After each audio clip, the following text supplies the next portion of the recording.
来有10位农业县市民进党的立委开记者会，呼吁行政院调整老人津贴的计算公式，除了每个月会当领到8175块之外，而且来纳入到国民年金投保的范围。也毋过，伫选举前安尼加码，国民党的立委讲，这根本就是咧骗选票。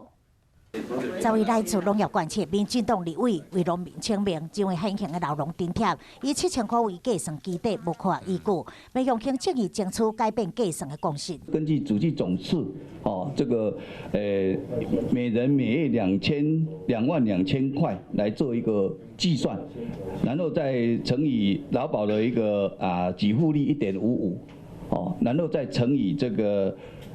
投保、农保的平均年资23年，然后才去乘以CPI， 算起来是8175块。选举又到了，民进党又要骗选票了。计算的基础沿用劳保的给付率，基本上是错误的，是理论上行不通的。 立亚立委嘛强调，依照法令，老农津贴每年必须要检讨，嘛希望把老农纳入国民年金的投保范围。 未来我们也必须要去启动整个国民年金的一个修法了哈，让农民可以去纳入国保。期待老农津贴与退休制度